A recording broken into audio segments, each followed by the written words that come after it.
Is Kamala Harris dodging the press in a bid to reshape her image ahead of the election? After refusing interviews with major outlets like Bloomberg and Time magazine, many are left questioning her media strategy. Let's dive into the recent developments and what they could mean for her campaign. Kamala Harris is making headlines for all the wrong reasons as she continues to turn down major interview requests just weeks before Election Day.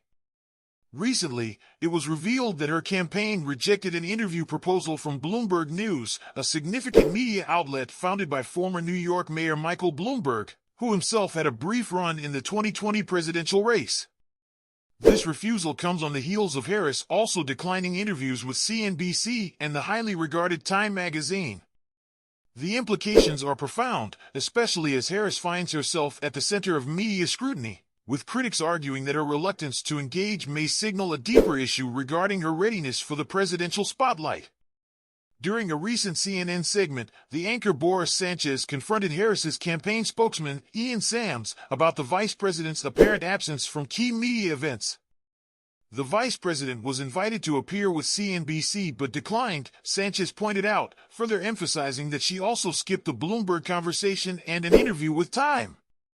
The questions are getting pointed. Declining media hits really isn't an indicator for mental fitness, is it? Sanchez pressed. The irony here is that Sams had previously taken jabs at Donald Trump's media avoidance, labeling it an indication of his mental acuity. In a twist, Sams attempted to reassure viewers that Harris is fully capable of handling tough questions, highlighting her scheduled appearance on Fox News. Yet, her selective engagement with the media leaves many wondering if she's avoiding the hard-hitting questions from traditional outlets. Moreover, the backlash from Time magazine is particularly noteworthy.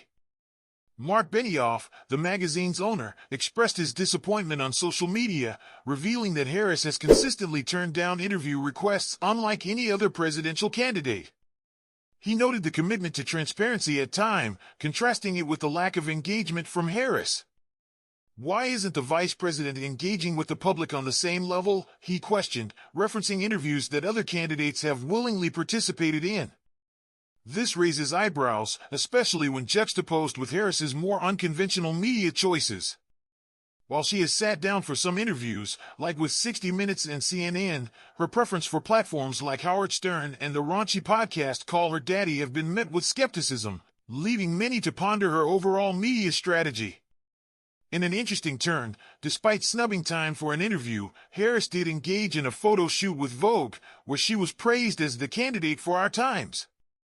The magazine's narrative paints a picture of Harris's life since Biden dropped out, featuring her in a stunning outfit and accessorized with pricey Tiffany earrings. The juxtaposition of her high-fashion exposure against the backdrop of her media refusals has created a puzzling dynamic.